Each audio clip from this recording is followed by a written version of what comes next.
नमस्कार, देश की खबरों में आपका स्वागत है। मैं हूं आपके साथ अंकिता और आइए अब खबरें देखते हैं विस्तार से।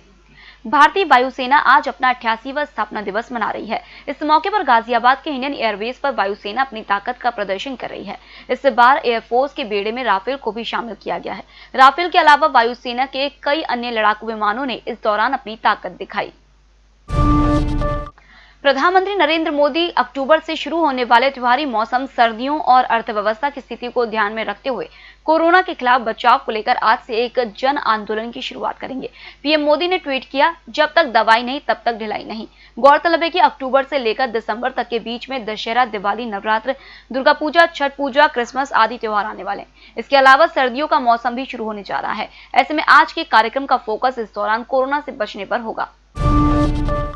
3 चरणों में होने वाले बिहार विधानसभा चुनाव में पहले चरण के नामांकन की आखिरी तारीख से एक दिन पहले काफी जद्दोजहद के बाद आखिरकार जेडीयू ने बुधवार को अपने सभी 115 प्रत्याशियों का ऐलान कर दिया। जेडीयू प्रत्याशियों की इस सूची में एक नाम ऐसा है जिसने सबको चौंकाया है। यह नाम है नीतीश सरकार की पूर्व मंत्री मंजू वर्मा का। मंजू वर्मा को नीतीश कुमार ने चेरिया बिरियापुर विधानसभा सीट से उम्मीदवार बनाया है। बता दें कि मंजू वर्मा 2018 में पूरे देश को हिलाकर रख देने वाले मुजफ्फरपुर बालिका गृह कांड के आरोपी हैं और जिन्हें पार्टी ने खुद निकाल दिया था। धारावी एशिया की सबसे बड़े झुग्गी झोपड़ी वाले इलाकों में से एक है। भारत में जब कोरोना के प्रसार में तेजी आई तो धारावी भी इससे अछूता नहीं रहा। इस इलाके में संक्रमण को लेकर चिंता बनी हुई थी, लेकिन अब कोरोना की लड़ाई में यह इलाका एक आदर्श मॉडल बन गया है। विश्व स्वास्थ्य संगठन भी इसकी तारीफ कर चुका है। वहीं इस बार विश्व बैंक ने धारावी मॉडल की सराहना की है। विश्व बैंक ने मुंबई के धारावी में कोरोना वायरस का संक्रमण फैलने से रोकने के लिए किए जा रहे प्रयासों की सराहना करते हुए कहा कि यह सफलता समस्या के अनुरूप समाधान निकालने, सामुदायिक स्तर पर सहभागिता और दृढ़ता के कारण मिली है। होटल गौरीशी भोपाल शहर के बीचों बीच स्थित ठहरने की सर्व सुविधा युक्त जगह है। Room available in affordable prices और facilities free wifi, AC, TV, parking, security, lift, full sanitised room, toiletry kit. Hotel Gaurishi, hall number 8, Chittor complex, MP Nagar, zone 1, Bhopal. Phone number 7898128620। Punjab और हरियाणा में कृषि कानूनों के खिलाफ किसानों के आंदोलन से रेल सेवा बाधित होने के कारण जम्मू कश्मीर और लद्दाख में पेट्रोल डीजल का संकट बढ़ गया है। जम्मू में बुधवार की शाम एचपी, बीपीसी और इंडियन ऑयल डिपो ने पंप डीलरों को सप्लाई देना बंद कर दिया। तीनों डिपो का स्टॉक स्तर MSL यानी न्यूनतम स्तर पर पहुंच गया है। इसमें सेना और इमरजेंसी के लिए ही तेल रिजर्व रखा जाता है। पेट्रोल पंप अब जलंधर और भटिंडा से टैंकरों के जरिए तेल मंगवा रहे हैं। इसमें सप्लाई के लिए कम से कम 3 दिन लग रहे हैं। तेजस एक्सप्रेस एक बार फिर 17 अक्टूबर से लखनऊ से दिल्ली के बीच चलने जा रही है। आज से सीटों की बुकिंग शुरू हो जाएगी।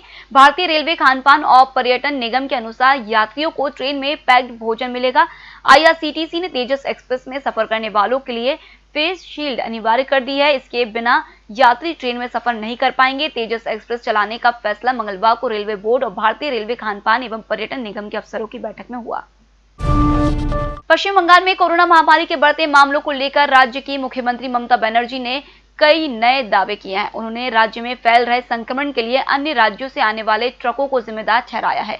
सीएम ममता बनर्जी ने जिले में एक प्रशासनिक बैठक के दौरान हाल ही में झारग्राम में कोविड-19 के मामलों में वृद्धि पर चिंता जताते हुए कहा कि अन्य राज्यों से आने वाले ट्रक और लॉरी से संक्रमण फैल रहा है। सुप्रीम कोर्ट ने कहा है कि ब्रिटिश काल में होने वाली असहमति की तुलना हमारे द्वारा बनाए गए लोकतांत्रिक शासन के साथ नहीं की जा सकती।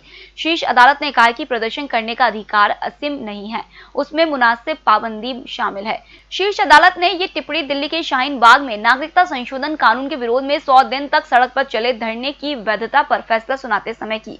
जस्टिस संजय किशन कौल की अध्यक्षता वाली 3 सदस्यीय पीठ ने कहा है कि हम सभी जानते हैं कि भारत में विरोध प्रदर्शन की नींव हमारे स्वतंत्रता संग्राम के दौरान पड़ी थी। उस वक्त इसका आधार मजबूत था, जिसकी बदौलत हमें जनतंत्र मिलना संभव हो सका। कोरोना महामारी से इस वक्त पूरा देश लड़ रहा है, लेकिन देश की राजधानी संक्रमण के दूसरी लहर से लड़ रही है। विशेषज्ञों का अनुमान है कि दिल्ली अगले कुछ दिनों में तीसरी लहर भी देख सकती है। वजह है 15 दिन बाद त्योहार शुरू होना है। आशंका जताई जा रही है कि दीपावली, नवरात्र समेत अन्य त्योहारों के साथ साथ सर्दी के आगाज से संक्रमण की गति में बदलाव हो सकता है। अगर ऐसा होता है तो दिल्ली में तीसरी बार कोरोना की रफ्तार देखने को मिल सकती है। होटल गौरीशी भोपाल शहर के बीचों बीच स्थित ठहरने की सर्व सुविधा युक्त जगह है। Room available in affordable prices. और facilities free wifi, AC, TV, parking, security, lift, full sanitised room, toiletry kit. Hotel Gaurishi, hall number 8, Chittor complex, MP Nagar, zone 1, Bhopal. Phone number 7898128620। पूर्वी लद्दाख में वास्तविक नियंत्रण रेखा पर चीन से जारी तनाव को देखते हुए सुरक्षा बल अपनी तात्कालिक आवश्यकताओं की पूर्ति के लिए मेड इन इंडिया कार्बाइन की खरीद कर सकते हैं। यह विचार कार्बाइन के आयात प्रस्ताव को सफल न होते देख किया जा रहा है। कार्बाइन सेना का अहम हथियार है। इसका इस्तेमाल करीबी मुकाबले में किया जाता है। सेना काफी समय से कार्बाइन सौदे पर मंथन कर रही है। उड्डयन नियामक DGCA ने कोरोना वायरस के कारण घोषित लॉकडाउन के दौरान रद्द की गई विमान सेवाओं के टिकट का पैसा रिफंड करने की गाइडलाइंस जारी कर दी है। ये गाइडलाइंस सुप्रीम कोर्ट के 25 मार्च से 24 मई के बीच रद्द विमान सेवाओं के यात्रियों का पूरा पैसा तत्काल लौटाने का निर्देश देने के 6 दिन बाद जारी की गई है। बता दें कि 25 मार्च से 24 मई के दौरान सरकार ने सभी कंपनियों की विमान सेवाओं को पूरी तरह प्रतिबंधित किया हुआ था और इस दौरान आवश्यक विशेष व मालवाहक सेवाओं को छोड़कर किसी विमान ने उड़ान नहीं भरी थी। केजरीवाल सरकार ने 15 अक्टूबर से दिल्ली में सिनेमा हॉल और साप्ताहिक बाजारों को खोलने की अनुमति दे दी है। बुधवार को दिल्ली आपदा प्रबंधन प्राधिकरण ने आदेश जारी किया। अब तक प्रत्येक जोन में केवल 2 साप्ताहिक बाजार को ही खोलने की मंजूरी दी गई थी। कोरोना के चलते लॉकडाउन के बाद से ही दिल्ली में सभी साप्ताहिक बाजारों पर रोक लगा दी गई थी। सिनेमा हॉल अपनी क्षमता की 50% सीटों के साथ खुल सकेंगे। साथ ही प्रत्येक शो के बाद पूरे हॉल को सैनिटाइज करना होगा। वहीं पहले प्रत्येक जोन में 2 साप्ताहिक बाजार खोलने की अनुमति दी थी, लेकिन अब सभी बाजार खोले जा सकेंगे। राष्ट्रीय हरित अधिकरण ने गुरुग्राम मेट्रोपॉलिटन डेवलपमेंट अथॉरिटी को नालों के रखरखाव में लापरवाही बरतने पर फटकार लगाई है। इसके साथ ही हरियाणा के मुख्य सचिव को इनके सफाई कार्य की निगरानी के निर्देश दिए हैं। NGT अध्यक्ष जस्टिस आदर्श कुमार गोयल की अध्यक्षता वाली पीठ ने कहा है कि ढके नए नालों के निर्माण का कोई औचित्य नहीं है। ये प्राकृतिक प्रवाह में बाधा डाल सकते हैं। NGT ने कहा है कि GMDA द्वारा जमा की गई रिपोर्ट में अनुपचारित सीवेज के जून 2021 और यहां तक कि दिसंबर 2021 तक कोई प्रबंध नहीं किया गया है।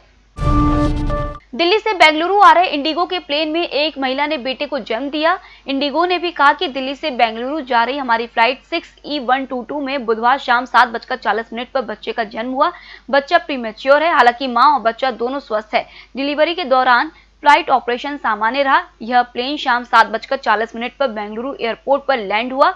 सभी को बधाई दी। डिलीवरी एयरलाइंस की ट्रेन क्रू मेंबर्स ने करवाई। इंडिगो ने बच्चे और बच्चे की मां के बारे में ज्यादा जानकारी नहीं दी। बेंगलुरु एयरपोर्ट पर फ्लाइट के लैंड होने के बाद इंडिगो के क्रू मेंबर्स ने बच्चे और उसकी मां को बधाई के साथ तोहफा भी दिया। सोशल मीडिया पर बच्चे के जन्म के बाद की गई तस्वीरें साझा की जा रही हैं। यूनिवर्सिटी ग्रांट कमीशन ने देश में 24 गैर मान्यता प्राप्त शिक्षण संस्थानों की एक सूची जारी की। इसमें उत्तर प्रदेश और दिल्ली की सबसे ज्यादा फर्जी यूनिवर्सिटी है। UGC के सचिव रजनीश जैन ने बताया कि यह जानकारी स्टूडेंट्स और लोगों के लिए है। उन्होंने कहा कि फिलहाल 24 स्वयंभू और गैर मान्यता प्राप्त संस्थान UGC कानून का उल्लंघन करते हुए काम कर रहे हैं। उन्हें फर्जी यूनिवर्सिटी घोषित किया गया है और इन्हें कोई भी डिग्री देने का अधिकार नहीं है। तमिलनाडु की पूर्व मुख्यमंत्री जयललिता की सहयोगी रही VK शशिकला के खिलाफ इनकम टैक्स डिपार्टमेंट ने बुधवार को कार्रवाई कर 2000 करोड़ रुपए की संपत्तियां जब्त की। ये संपत्तियां कोरनाड और सिरुतावूर में है। शशिकला जनवरी तक जेल से रिहा होने वाली। शशिकला को फरवरी 2017 में आय से अधिक संपत्ति के केस में 4 साल की सजा हुई थी। इस मामले में जयललिता मुख्य आरोपी थी। हालांकि जयललिता की मौत होने की वजह से उन्हें सभी मामलों से बरी कर दिया गया था। फिलहाल इस बुलेटिन में इतना ही। आप बने रहिए EMS TV के साथ। नमस्कार। होटल गौरीशी भोपाल शहर के बीचों बीच स्थित ठहरने की सर्व सुविधा युक्त जगह है। Room available in affordable prices. और facilities free wifi, AC, TV, parking, security, lift, full sanitised room, toiletry kit. Hotel Gaurishi, hall number 8, Chittor complex, MP Nagar, zone 1, Bhopal. Phone number 7898128620।